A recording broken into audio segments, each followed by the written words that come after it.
give them good field position. They go down there and score right before half, get some momentum, and then we really came back and answered, in the third quarter with all three phases of the ball. And obviously did a really nice job defensively the majority of the day. Certainly in that third quarter really took control.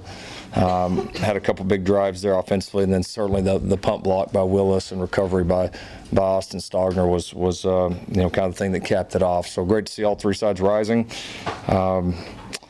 So it's a fun team to coach right now. And if we'll stay that way, if we'll keep getting better, continue to look past some of the positive things that we're doing and keep finding the ways that we can improve, then we got a chance. John! What? Red 7! I don't know what Red 7 means. Hot route! I don't. What is hot route? Will you just go stand on the other side, please? Down! Come on. Ready, down, set, hut, hut, hut, hut! Hit me!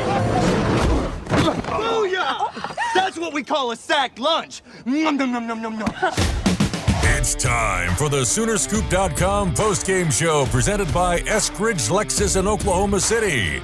Eskridge Lexus is the official travel partner of Soonerscoop.com podcasts. Now, here's your road crew, Carey, Eddie, and Bob, wrapping up all the action and reaction from this week's game. All right, welcome back. It is nice to be home as the Oklahoma Sooners defeat West Virginia easily 52-14 today. Proud of just about everybody sitting in this room except for one guy with the initials ER because we all picked the OU final score correctly. That was bizarre. I didn't even see that on the prediction thing. Both Bob and Carey did? We both picked 52. Oh, okay. How about OU that? score. What did I have? 56? Yeah. Well, obviously it was an offensive failure is what it was. They had Jalen to Hurts, go to one. Exactly. Blame A.D. Miller. Exactly. If A.D. Miller would have caught Tanner Mordecai's pass when he got smashed in the face, they might have gone down and scored. Well, I mean, just punch it in from the 1 yard line and we're all good. That was bad. That was that might be on Mordecai though. Mordecai was, tried to get his teammate murdered on the first play that they threw. Well, you're talking about pushing it from when Jalen Hurts got the 11-yard loss. Yeah, if they score there, they don't kick. McIver was the center then, wasn't he? Yes. Did they take Creed Humphrey out by then? Yeah. Talk about the most important player on the team. I think it's very obvious that it's Creed Humphrey is one of them. Wasn't as bad as a Baylor snap last week. Yeah, that did cost him a game. No, it didn't cost him a game. No, it didn't. That's what I'm saying. It cost Kirby Hocutt $25,000. Yeah, I think one of the oil money guys out there is, I think he started a GoFundMe to take care of it. What kind of hard times are we on when oil guys have to start GoFundMes? Well, he started the GoFundMe for Kirby Hocutt. Why not? If he's a real oil guy, you just pay the $25,000. That'd be the end of it. That's a fact. That's a fact. All right, so Jalen Hurts was amazing today. 16 of 17. Is only dropped by Drake Stoops. But then feel like a bastard for pointing that out. Then Drake made a couple catches later. He did. 316 yards, 3 touchdowns. And that was not all for Jalen Hurts because he also rushed the ball 10 times for 75 yards. That 11-yard loss really ate into his stats on that bad snap. For 2 touchdowns there, and then one of his touchdowns was a 28-yard John into the end zone, which was I thought his rolling right stop run into the end zone was his most dynamic play of the day. It's pretty good. He basically made every play that you could imagine. I had a great shot. It was coming right at me for the Jeremiah Hall touchdown as well as the Lee Morris touchdown. And the Lee Morris ball, it's just probably incredible. Is that the best ball he's thrown at Oklahoma? Yes, I would have to think absolutely. So. I mean, that thing was just dropped right into a bucket. It was an great, unbelievable throw. But just another continued great performance for Oklahoma. And I thought more than anything, the way that they came out in the third quarter was fairly impressive. I mean, it's a 28-14 game. I don't think anybody really was fearful of West Virginia getting back in the game. But at the same time, that was the type of dominating defense that we saw a week ago. And then obviously the block punt, the quick start there in the third quarter, taking the opening kickoff right down the field. So it was there's not a whole lot of negatives to take away from today. Can we start out by not burying the lead this week because we did it to them last week and give the defense their due because it could have been a hangover week for them and they came out. West Virginia got down 14-0, and I'll give it up to Neil Brown. I mean, they were like, we're gonna get blown out of this building if we don't do something. They call a time. OU calls a timeout on 4th and short. West Virginia comes back and says, you know what? Let's go for a fake punt. They convert it there. They get another 4th down. I was really pissed off. If you were following the instant analysis, I did predict a shutout in this game, so I was really pissed. You're only 14 off. I was 14 points off on the game. But Josh and Bob were like 1 and 2 points off in this game. You were 1 point off, and you did 42-15. 52-15. Or 52-15. I'm starting to pick weird scores. Why did you pick 15? I had 43 last week for OU. I just think and Josh tried to price us right you by going 52-16. Like, Josh is now just trying to win. So you were closer with 1 than he was in 2, but I was way off compared to you two. Anyway, the defense came out. They performed really well, and I asked Alex Grinch after the game, were you worried about this? Is this week a concern just because you're coming off a Texas game where everybody was talking about how well your defense played, and nationally it kind of became a storyline? Well, it's something that's on your radar. And one of the messages to the guys is, what do you want them to write? If you want the headlines, we can go down the road of saying ignore the noise and ignore the headlines. Well, guess what? They're on Twitter every other second of the day, so they're not going to ignore it. They're going to see it. And so a little bit of the message there was, you write the headline. If you want the headline to be good, write it. And there's only one way to do it, and that's perform in a certain way. And so Monday through Friday obviously gives you a chance to do that on a Saturday. And so that was a little bit of the message. What are you surprised about? We worked last week to get an outcome. We got it. Well, of course, that's going to be the headline. And again, you don't put the work in, you don't prepare, you don't play the right way, it's going to go the other way. And that's the way this thing goes. And look, there wasn't a lot of adversity they were facing. They lost John Michael Terry. Their starting outside linebacker, Nick Benito came in. Played really. You look at the stats. I mean, he played really well today. What was he, 3rd on the team? 4th on the team with 5 total tackles today. So he played well. Brian Asamoah got a lot of playing time today. And just overall, you never felt like Trey Brown and Pardell Motley got challenged a lot downfield. Yeah. Like, you never felt like that defense was they controlled the game, and you can't say that very often about a defensive performance at OU in recent memory. Somewhat encouraging, just for the fact that it seemed like this was another offense that at least pushed them a little bit vertically down the field, and I think you would more have than to anybody so far. And probably Kansas would be the only other team really that's pushed them. And probably by the most able quarterback, if you will. I don't know how many good quarterbacks they've played. I don't necessarily think that today. Austin Kendall's great by any means, and he put a couple balls into the turf a couple times there. The fourth quarter, early fourth quarter, that's a touchdown. Screen, that's wide open. But I will say another test, and it seemed like they came out of it on the other side, having passed. And more than anything, I think if you want to look at the future of this defense, Marcus Stripling, he's a dude. David Awegbu made a lot of plays in the run game, it seemed like. Both of those guys I thought were very bright points, and I'm sure that we're going to give them some stock up when it comes time. Well, I made the joke that Austin Kendall been going against these guys the last 2-3 years. He throws that deep ball, he knows it's caught. Oh, yeah. And all of a sudden, wait a minute, Motley and Trey Brown. What the hell is going on here? They turned their heads? What is this? This isn't the guys that I know. The only person he could complete a ball against was Delarian Turner-Yell. Trouble. Those little crossing routes, too, early. Seemed like it gave OU a little bit of trouble there in the first quarter. The bubbles were an issue. Yep. I mean, that's when they scored on their one that Alex Grinch was talking about before the half. Mm-hmm. Little bubble screen. It was like a 38-yarder or something. Who missed the tackle out there? Asamoah. Okay.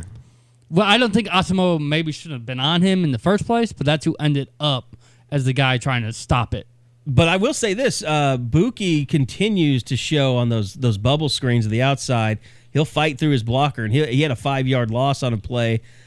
He's become exceptional at that. He may not always set the edge from a run, a run defensive standpoint, but he is all in on stopping those screens. He loves to recognize those. Does a good job. I think he kind of saw the writing on the wall with Awegbu starting at Kansas. I think that lit a fire under him. He doesn't want to be a situational player, And the way he's performed the last 2 weeks, he's made himself the starter once again, no matter what the down and distance is. And guys, we talked about on the podcast this week, Kenneth Murray didn't have the tackle numbers that he did a year ago, and he wasn't always close to the top of tackles, in game logs after it was over. But today, clearly the leader of the team in tackles. And he just sets the tone. He just comes out right out, has a nice hit, and a couple of those hits on Austin Kendall were pretty nice. If he had any payback he needed to get from Austin from the last couple of years, he definitely got it today.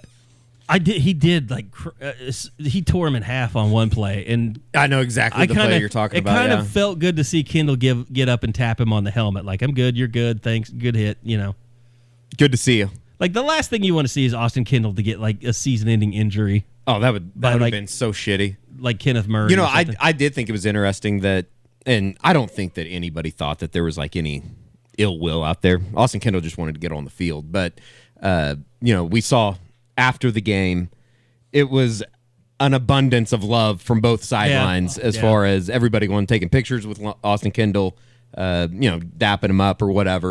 There was never any bad blood, I don't think, between the Kendall and OU. He just wants to play. He wanted to get on the field, and I don't think anybody could blame the kid for wanting to do that.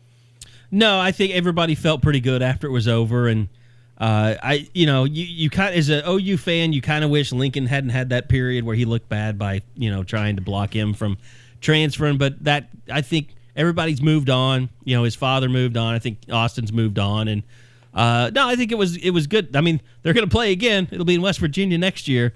But it was good to have. It's one of those things. It's good to kind of have that, get it behind you, and move on. Well, you did see the Kendall family up there that had the sign that said "Block this, Lincoln." No, you're screwing around now. That would have been something. Well, spread that rumor, though. Spread that rumor. I was like, my brain for a second. I was like, "Are you kidding?" And I was like, "No, that's his Eddie." How awesome would that have been, though? No, yeah. I'm just kidding. And with Lincoln, he would have had a sign, basic family. He just held it up. Oh, that would have been even better. All right. We did talk to Kenneth Murray after the game about what it meant for Nick Benito to fill in as a starter and to have Brian Asamoah out there a lot more making plays next to him. You talk about Nick Benito stepping up today for JT and also kind of what Brian Asamoah has been bringing you guys. Yeah, those young guys have came in and brought a burst of energy. Those guys are two guys that have, great athleticism, and the coaches have been able to trust those guys to go out there and make plays for us. And so Nick Benito came in today and stepped up for us. And obviously Brian Asamoah has been a guy that's been able to step in there with me and go out there and make plays. And so I'm extremely proud of both of those guys stepping up and proud of their progress. One of the things about the defense today, guys, is the number of plays. I mean, West Virginia ran 64 plays. Oklahoma ran 59 plays. It's not what you're used to, playing in this conference. But you look at that. It's hard for an offense to score 52 points when you're playing like that. You do have to have a special team, but as well as Oklahoma's defense play, like they had to play that well for Oklahoma to score that many points today. There just weren't that many opportunities. No, it was a very strange game. And I think that, obviously the 11 a.m. kickoff probably had a little bit to do with it. I think everybody's kind of sick of it.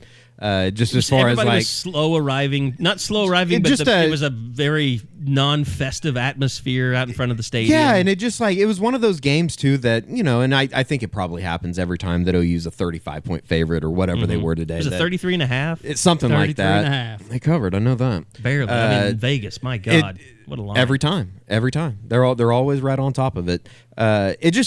It felt weird, and I thought that it was kind of interesting too that you basically had nobody. There wasn't a single person there that thought that West Virginia was going to win the game. Probably even the West Virginia players. And in a way, you almost have to. And I thought the crowd was good, but you have to generate your own energy for a home game, and it just seemed weird the entire day. There was no rhythm to it. I said in my game prediction, like, I wanted to see a raucous crowd like get fired up every time the defense took the field because they were so appreciative of what they did against Texas.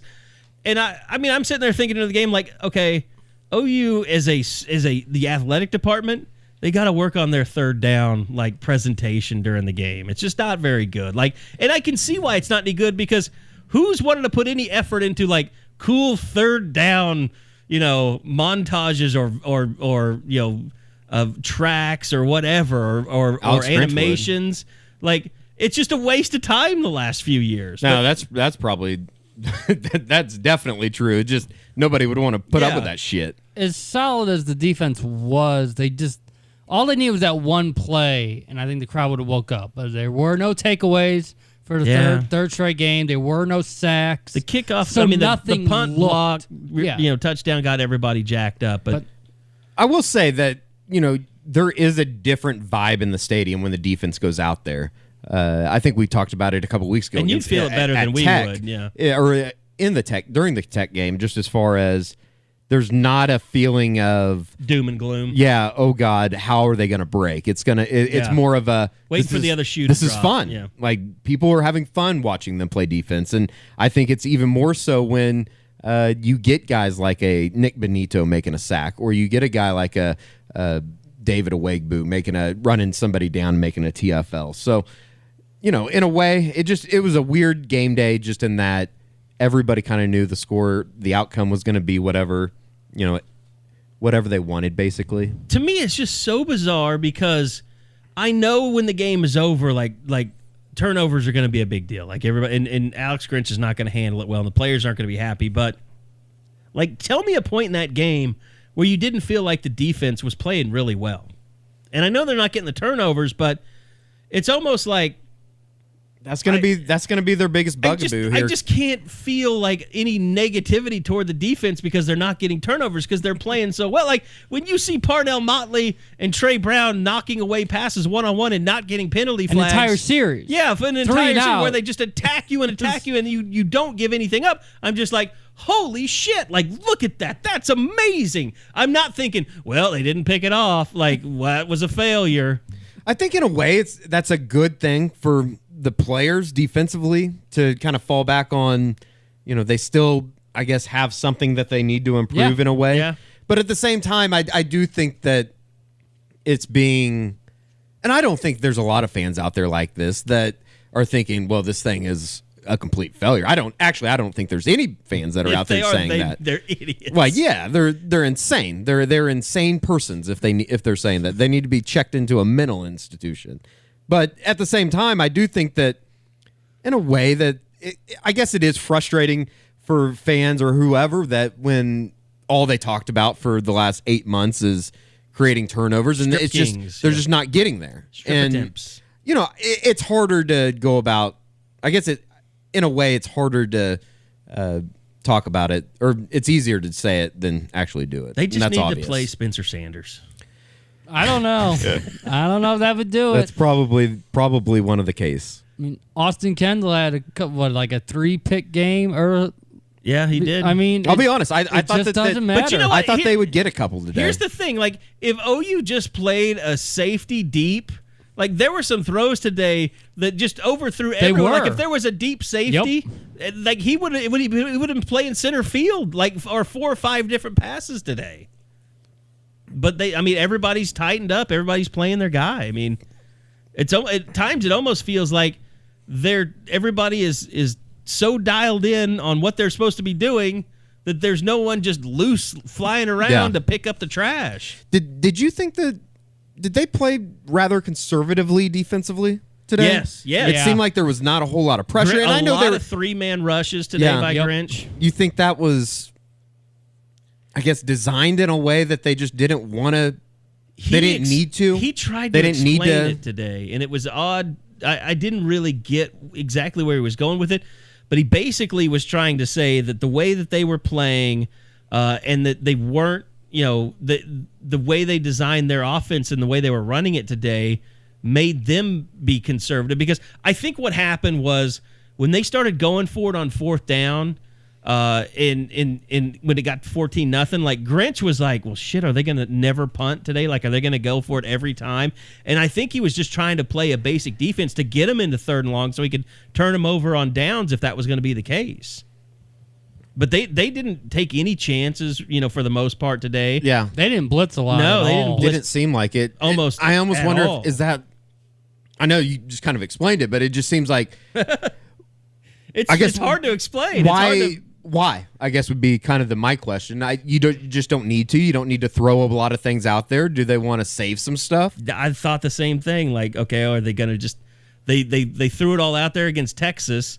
Do they just not? They want to save this for somebody else so everybody doesn't pick up on all their blitz schemes? Yeah, I really don't know. Like, I would think that Grinch is the type of guy that would kind of just be like, no, we're doing what we do. Like, if you can't stop it, that's on you type of thing. But like you said, they had a lot of tackles for loss today. They didn't have nine tackles for loss. They didn't have any sacks. Just no sacks. They had 4 pass See, breakups. that's kind of mind-blowing. I would never have guessed that they had 9 tackles for loss today. I would have guessed like 4 or 5. Mountaineers aren't a very good rushing team anyway, but I did say Sooners scored 52 and West Virginia rushed 51. Well, the second half, West Virginia had, 150 at halftime? Yeah, and they end about with that, yeah. 240 something. I think they had 92 in the second half. That was a pretty dominant performance. That third quarter was, it was lights out. And that was a fourth quarter where they didn't really go into the well of the third and fourth string. They kept some of those starters in. And Defensively, especially. At least the starting rotation. You didn't have the Houston or Kansas fourth quarter where they scored a couple mop-up touchdowns that meant nothing. Robert Barnes suited up for nothing today. He did. And, if we're going to talk about that 4-game red shirt rule, Corey Roberson didn't play. Stacey Wilkins and EJ and Dom Ogar didn't play. So maybe we're starting to get an idea of where Lincoln's going with some of these young guys. Yeah, I think, definitely so. And then, of course, Mordecai came in and played at quarterback the entire way. So it's obvious they're trying to preserve Rattler's red shirt if they can. Which is weird because it just doesn't feel like he'll be there 4 or 5 years anyway. Yeah, I think it's just kind of one of those chances you take, though. Hell, you got 1 year out of Kyler Murray, and it was a great year. But that was, who thought? I think everybody thought he was going to be, for 2 years, and then he had that baseball happened, and then you're like, okay, well, it's only going to be a year. So you just never know. Touchdown, Kansas. Uh-oh. I can't get Longhorn Network on this TV. I'm sorry. You don't sleep on the Jayhawks. Is it 7-7 then? 14-10 Texas. It's kind of interesting God. that what? Just 14-10? That's it? But a Texas strange sucks day. Too. Strange day. Wisconsin loses today. That's embarrassing. They'll probably beat Ohio State next week now. Austin Kendall was 1 for 8 on throws over 20 yards. Yep. He was right there with Hurts, like 14 of 15 at one point. His second half was miserable. And I think a little bit of that probably has to do with OU. It seemed like maybe they, we were just talking about how they were Look at him basically at halftime, conservative defensively. I think that they got a little bit more pressure. They started generating a little bit more pressure. Maybe that was just on the 3-man rush in the third quarter. It seemed like they were getting through a little bit easier. Hold on, Bob. I was totally wrong, okay? He was only 13 of 22. See, I'm sorry I interrupted you, but I can tell Bob was wanting to do as I told you so. Well, no, I wasn't gonna. I was gonna do it a different way though. I was gonna say he went 2 of 9 in the second half, so he was okay in the first half, and he kind of fell off a cliff in the second half. Yeah, Hurts was 11 of 12, and he was 13 of 22 at halftime. He just didn't have a great day. It didn't feel like it just didn't feel like a OU West Virginia game. There's been so many, and we kind of talked about this on the unofficial 40, just as far as like, there's been so much. I don't even know. It's almost like one-sided animosity. It's West Virginia's always tried to pick a fight with OU. I was waiting for that today. And it's always been awesome. So disappointing. And today it was just like, come on, West Virginia. And there have been so many different fights. There's been the Sterling Shepard fight. Yeah. There's been the midfield snowball fight.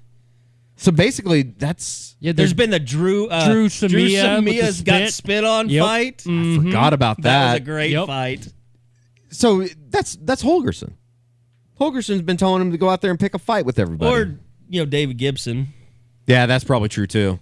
Well, you are the one that already started the. He's had bounties out for guys. Didn't we talk about that on the unofficial 40? You brought that up, actually. It was just a. It was a weird day. I was waiting for that, and I remember sitting up actually, I was walking back to my car, and I was thinking, OU scored 52 points, which we're really used to against West Virginia, but it didn't feel like a West Virginia game because they didn't have 49. Yeah, it just. They should have flew Mike Stoops in to talk about Tavon Austin today. That would have put the cherry on top. I don't know what good that would do. Well, it would have been funny. It just these next couple weeks just kind of suck, don't they? Well, no, because one's a bye. Well, yeah, but leading up to the Baylor game, which now is, I think that's probably going to be a night game, right? I'm still a halfway believer.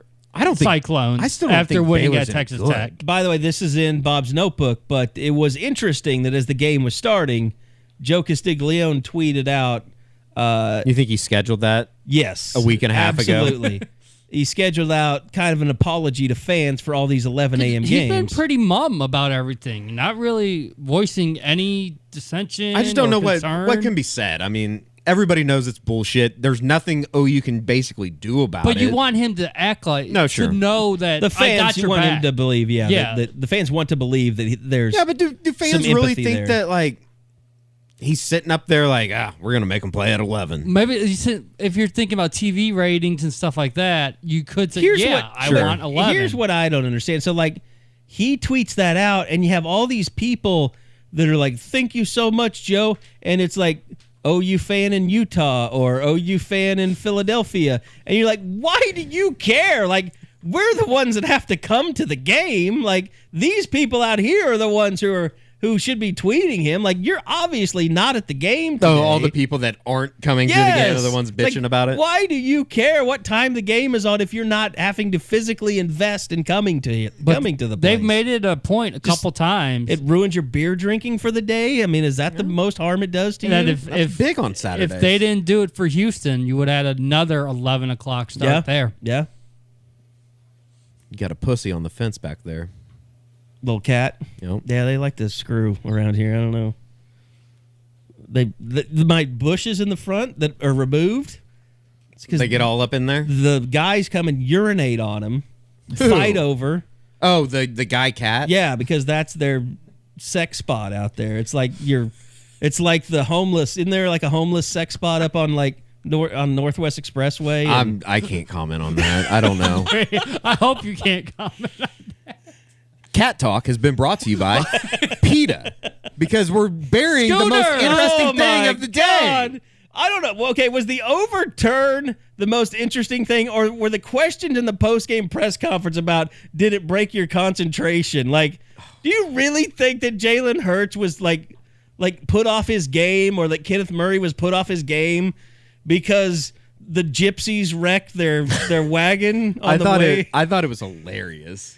Well, I mean, once you realize everybody's okay, obviously you don't want anybody to break their neck. In the moment, you don't know those people are okay. So I am going to say you might have been wondering. I'm sure concussions for that girl. Mm-hmm. I mean, it was not. Ooh.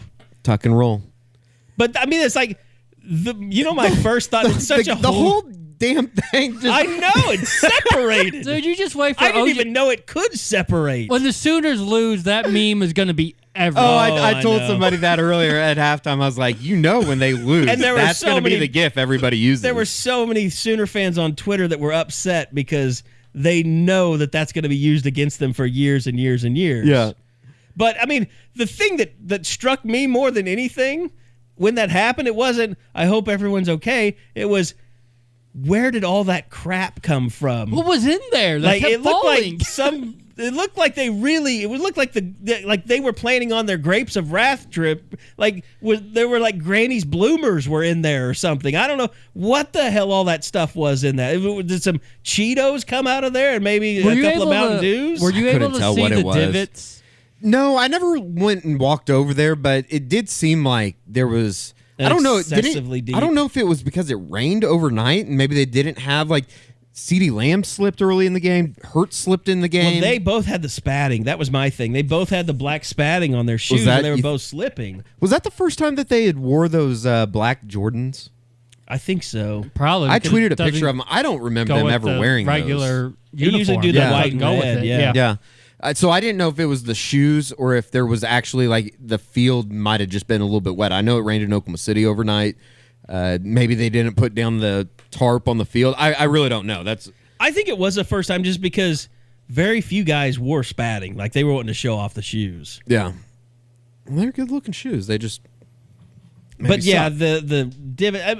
I was actually impressed. It didn't take him that long to get back to play after that thing turned over, and that there were enough people to carry both pieces off the field. There was so many people out there. It's just like I was talking to one of the ball boys. He was standing underneath the Goalpost. The goalpost. Yeah, to get the extra point. I was like, what the just happened? He's like, I don't know, man. This is unbelievable. I've never seen this, but it does happen. It seems like once every 3 or 4 years. It seems like the damn thing. It's not overturns. 3 or 4. I mean, last time it happened was 1993 against Colorado. That's when they had AstroTurf on the field. It's happened before that, right? Or it's happened again since then. Well, they dragged the roughneck. If you Maybe remember that's what I'm that. thinking of. That was weird. Maybe that's what I'm Yeah, thinking of. he just kind of hung out the back and he slipped Give down. me all the takes this week as far as we need to get rid of it. Oh, it's already out there. It's already out there, I man. love it so much. I saw It's already out that. I there. saw that PETA responded saying did that. they? Yeah, saying something to the effect of horses aren't. I'll just read it to you. Breaking, all caps, because of course. Oklahoma's horse-drawn Sooner schooner wagon tipped over and launching Spirit Squad members onto the field. Exploiting animals for sports is unnecessary and incredibly dangerous for animals and humans. At OU football, all caps. Keep horses off the field. Ooh. And so I tweeted, I responded, of course, and said, heard a couple of the horses actually thought about leaving early, but then the head coach, Lincoln Riley, made them run wind sprints after the game. Big yikes.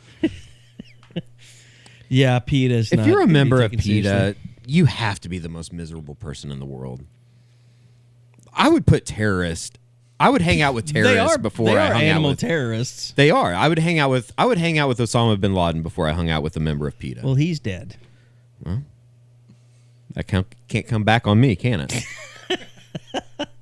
No, but look, it was 93. They had AstroTurf. They literally had to duct tape the field back. I remember together. that. Yeah. I remember that. Cale Gundy was the quarterback. You think you gave him PTSD? Ooh, Like having that's to a good watch question. I didn't see Cale after the game. He might have had to leave. I did. I saw him.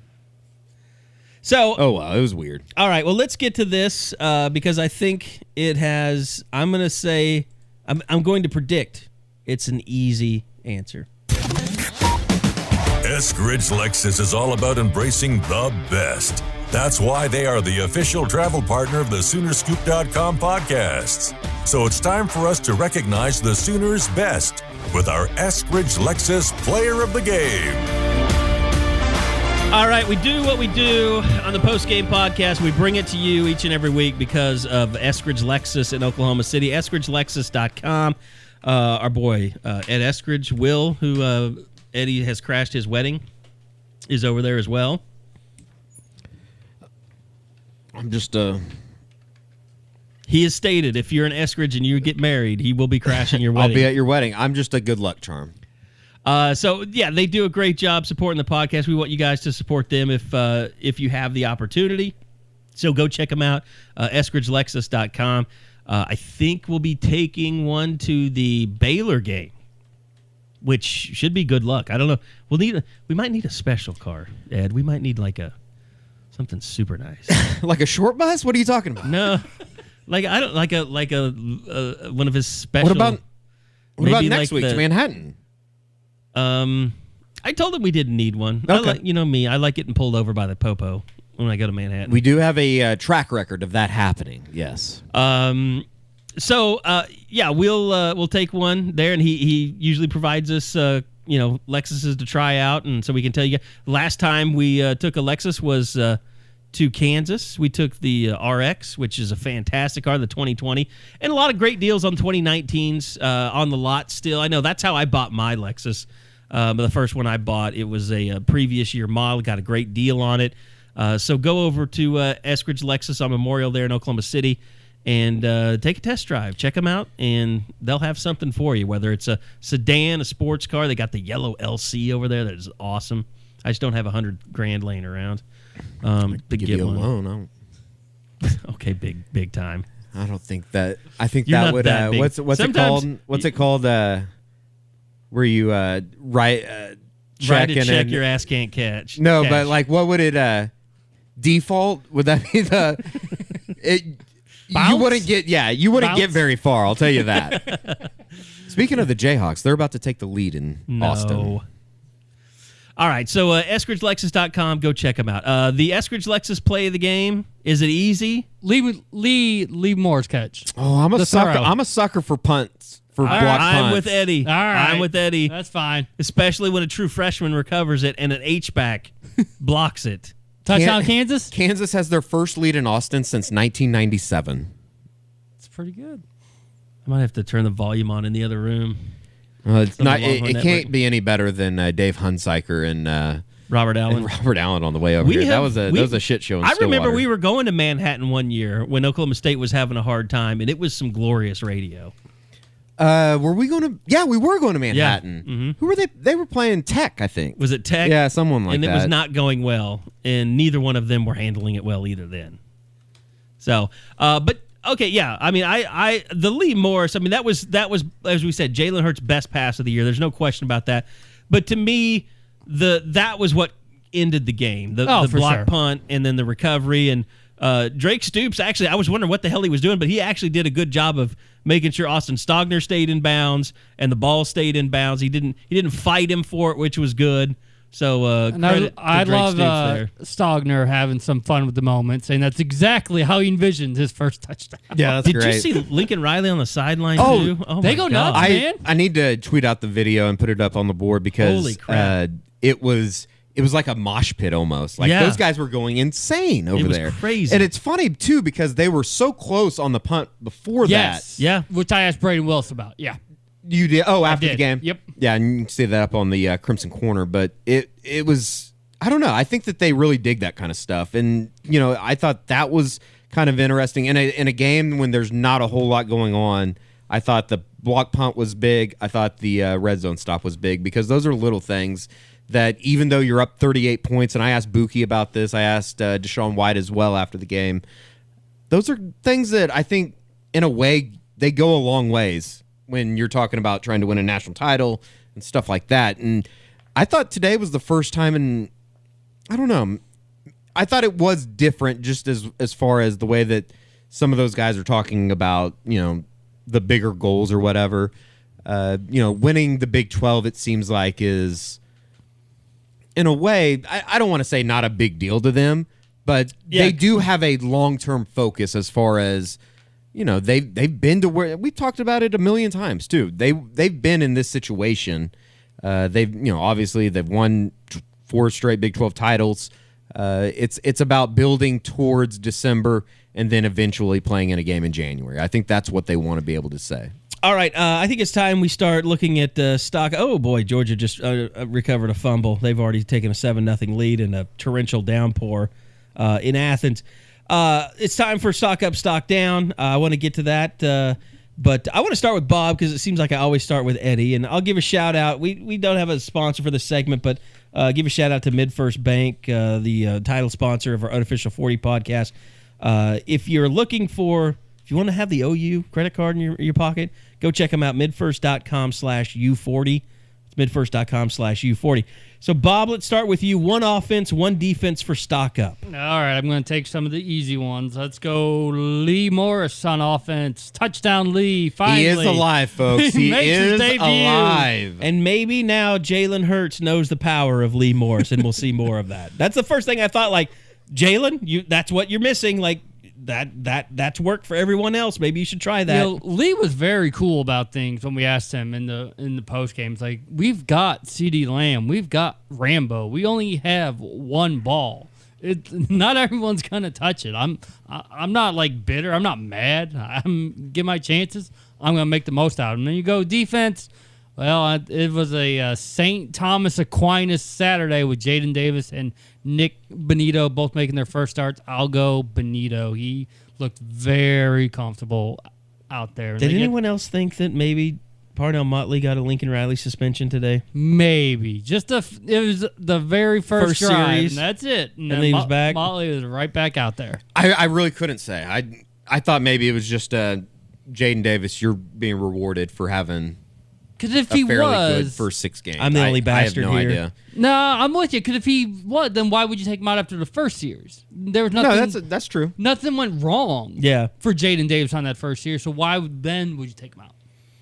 Eddie, stock up offense and defense. Okay, offense is kind of going to be a weird one, I think, just because he didn't really just necessarily just have an unbelievable day. I don't think that a lot of people are going to be talking about it, but I do think it was a step in the right direction as far as kind of an exclamation point saying, I'm the guy. Kennedy Brooks. I think he is. Oh, he would totally have been my stock up if you didn't pick him. He's officially the number 1 running back at Oklahoma. The natural. And maybe he already was, but I do think that No, his first 2 starts have been happening in the last couple last weeks. 2 weeks. Yeah, since he came back. Sermon always started. That thing with Sermon's kind of weird. Is he nursing an injury right now, or is he just? I don't think that they're necessarily just not giving him the ball, but he's not getting the ball. You know what I mean? They're not giving it to him when it matters. Right. And they're in spots that you kind of thought that Trey Sermon would get the ball. It seems like Ramondre Stevenson's kind of taking that role. But I'm going to go stock up with Kennedy Brooks. And then defensively, let's go. Man, Trey Brown. I want to say Trey Brown, but he had the pass interference call in the end zone. They do a lot of grabbing. Yeah, and but you know holding. what? You went Yeah. Benito? I mean, I went Benito. I'm gonna go Awegbu. How about that? Okay. Because I did think that, and even Josh mentioned it on Twitter, and we'll get his thoughts in the unofficial 40, but there's a reason why there's so many people that have been talking about David Awegbu as far as a guy that could be the next kind of big-time player down there. And I would even go ahead, Carey, and then I'll throw another name out there if you don't take him. Okay. Because I think he should be mentioned. I think we have to award stock up this week to a man that I think we kind of felt like he didn't give his best a week ago, and that's Jalen Hurts.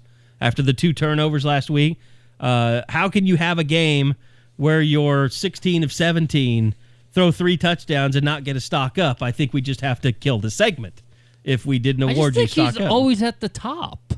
But his stock raised today. Like that throw to Lee Morris, that raised his stock in my eyes today. And God, I shouldn't be drinking Pepsi while we're doing this. Eddie's drinking beer and he's not hiccuping. Anyway, Easy, Fuller. Easy on the Pepsi. It's almost Home Alone season. It is almost there. No, but he did stay in the pocket today better. And Lincoln Riley kind of said, "Yeah, there you go. It's the wrong." Well, we don't have a beer sponsor. That's a problem. There's a Coors Light, Carey. There you go. I have Coop in the fridge. I had a couple last night. They were good. Yeah, it's always good. They're just not a sponsor anymore. So, but we still love them. Anyway, yeah, I think my stock up is going to go to Jalen Hurts on offense. On defense, Brian Asamoah. Ooh, okay. A lot of plays today. A lot of time out on the field. And he is now becoming that guy that you can count on. And he had 4 sacks today. I would say he probably played more snaps than anybody else at the Will today, didn't he? Him and Deshaun White. That's becoming a 1A and 1B, just like Benito, John Michael Terry, LaRon Stokes, Jalen Redmond. That's what they're aiming for. They're starting to get it. All right, Eddie, who was the stock up that you wanted to throw out there? Marcus Stripling. Yeah. He's The a chase guy down? that he keeps. It seems like he's so close to getting multiple sacks in a game. He finally did. They credit him with the sack today? No sacks for anybody today. They didn't have a sack. Oh, that's right. He hit It must Kendall. have been a tackle for loss then because He hit Kendall right as Kendall threw it. Okay, that's what I'm thinking. And it was of then. incomplete, yeah. Because he stopped the screen because they were looking screen. That's right. And then Kendall rolled to the opposite way, and Stripling just kept coming. That's right. He's getting close. He's getting very close. I think that it's. He had one against Texas. So In 3 plays, he had a sack. he had a sack. He had a nice little series. I want to say he made the tackle on the screen, and then he I had want the to say chase down as well. he also had a goal line play today. I'd have to go back and watch it, but I want to say he got in before Kendall got the 3rd and goal that was forever or whatever. Or was that 4th and goal? I think he had a stuff in there, so he's done well. You know what's interesting? And maybe we should go to stock down here if we want to talk about guys that didn't really flash today. But Eddie, we'll start with you. And we can just say offense or defense because offense is going to be hard to give a lot of stock downs today. I'm trying to think of somebody. It's just so hard being critical of somebody when you score 52 points. Yeah, you score 52 points and you played decently well defensively. Stock down. I mean, it's kind of rude, but by default, does it have to be Trey Sermon? Yeah, no. I think that's fair, and maybe it's not fair to him because maybe he is going through an injury. But before I started working on the podcast and the post-game show that I was doing, the first question I got is, what's wrong with Trey Sermon? Again, like, people are baffled by it. He's been such a huge part of the offense last two But you know what, seasons. Eddie? I would almost give stock down to Ramondre Stevenson as much as I would Trey Sermon because he just had some weird runs today. Like, he was not on. And I don't know that it's fair because he didn't have enough carries to really get on, but he made some, and he didn't get the best blocking at times, but he wasn't very deliberate in his decision making. How did you think the offensive line played? I thought they started off slow, and then they were unstoppable for a long period of time. I think it's really important for these guys to have a good couple weeks before you go into that bye week because now it appears once you come out of that bye week, you got 4 games left, and all of a sudden Iowa State and Baylor look like they could be significant November games. And I think that in a way that's kind of exciting because we really haven't had that to watch for. Bob, you have a stock down? I know. I'm digging through here. Come on, give it to Riley. Give it to Riley on play calling. Play calling. What about CeeDee Lamb's punt returns today? Well, that's like every game. I will say I'm gonna make an excuse for him. The wind was really kind of weird today. It was weird. It seemed like there was no wind at first, and then you realized everybody was planning around the wind when Lincoln called that timeout. Yeah, it was swirling. It was swirling in a way. So I guess it was kind of weird because some of those punts, the ball was just hanging up there, and I think it's really hard to get timing. But that is definitely 100% an excuse. So carry on. If you're still thinking on it, I have one stock up that needs to be mentioned. And he had what looked like the worst, I don't want to give this away without saying, the worst mistake early in the game, and it ended up working for him. Reese Munchchow hit a punt that looked like it was going to go about 20 yards. How did that go 49 yards? But it went forever. And then later in the game, he hit a missile for 59 yards. That was the one in the fourth quarter, right? Yeah. Yes. And I mean, and he coffin cornered one today. And it actually backed up, it checked up and went too far back. It's the second time. I wonder if I don't think they probably are, but you always hear about like kickers and stuff saying they could put spin on the ball. Mm-hmm. That's the second time now that they've another team has fumbled the kickoff. I know. And they've had to, game. They've had to take the ball. Fair caught, then they muffed it. Yeah. And then they're down where they muff it when they fair catch it. Like, I wonder if they're doing something weird with the ball. Well, that would be Burkich's. We'd have to request Burkich, and then we'd have to get them too. Yeah. No. Probably not. All right, Bob, we've stalled enough for you. 3 years to pronounce cyber. You've got to name a stock down. I'll go Trey Brown. I think the hand fighting is going to become an issue. He's getting a lot of penalties with each game goes on. He's getting more holdings, pass interference. Wants to be physical, but I think he's got to gauge how the refs are calling it because I don't think he's adapting to when they're not letting him do what he wants to do. I'm going to agree with you because 6 penalties today probably had something to do with costing you my shutout prediction. I'm still not over. They literally could have shut. That's like trying to hit like a 15-team parlay. Can't be that mad. I almost was going to lock a push this week because I thought that Iowa State would beat Texas Tech by exactly 7. And they won by 10. Oh, it ended up being 10? Yeah. 34-24. So that shows you how Tech good of a gambler I am. Tech is what we thought they were. They're not terrible though. They're not as bad as OU made them look. If It's they OSU that's not that good. So Tech OSU is beating 'em. incredibly average. Right, so and I Tech's think a lot of that has to do with a quarterback that seemingly does not want to hold on to the football, possess the football, value the football. I mean, if Texas loses to Kansas tonight, the Big 12 is just thrown into chaos. It's Baylor, Iowa State, and If Sooners. Texas lost tonight, can they make it to the Big 12? With 2 conference losses? Yeah. They could beat Baylor. Yeah, they would have But they to- still have State. Baylor and Iowa State Yeah, on their they schedule. could- Yeah. they They could could, still- but They it still would need be- help. They need OU to beat both those teams. Listen, if Kansas goes down to Austin and wins, forget Texas playing in a Big 12 championship game. They need to have a serious look in the mirror type evening. But Is this becoming Texas's Fiesta Bowl winning year? Just like after Oklahoma beat Alabama, they went 8-4 and fired half the staff. Carey, if Texas ends up losing to Kansas, you need to fly me to Austin so I can be at Tom Tom Herman's postgame press conference. Only if Jeff Ketchum will go by your side. If that happened, we would both be attending our first Texas postgame press conference in Austin for the first time since like 1983. I wonder what would happen if we requested credentials for Texas during our bye week. Who do they play? I don't know. I don't have a clue. Probably who on the heck road or they're I something. know gonna play. their SID would call me and say, "Now what's this for?" And what's Eddie going to do here? Just send them a link to hornsupforpeace.org. Any chatter from the fans? More chatter from the fans today. It was your first time at home since being on ESPN. Oh, people are always yelling. It's always good to be home, you know? Look at him. He's blushing. Like, that's as close as you get to Eddie blushing.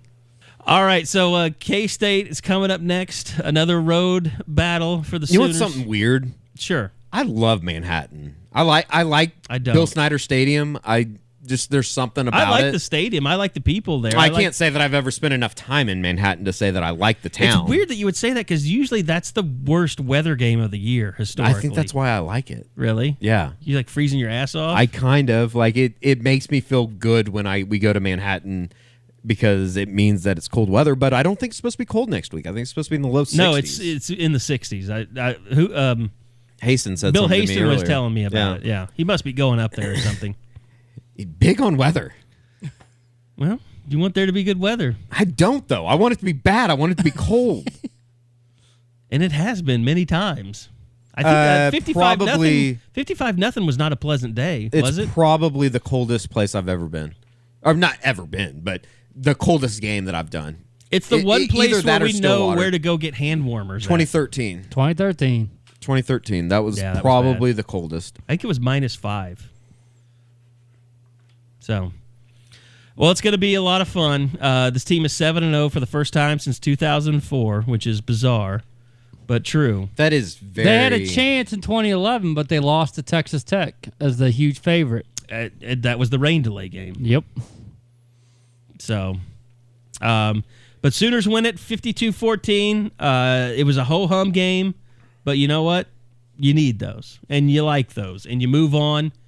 And Oklahoma got through today relatively healthy, which I think I personally was like, well, West Virginia is still going at it, and OU's keeping most of their starters in, so hopefully they get out of this thing without an injury, and they Everybody remember that's Carey that's talking about this and trying to jinx everything. It's a ho-hum game, and you thought the Badgers were going to have one. They don't always happen. How can I jinx something that's over? Illini Bob over here. You had to get your shots in.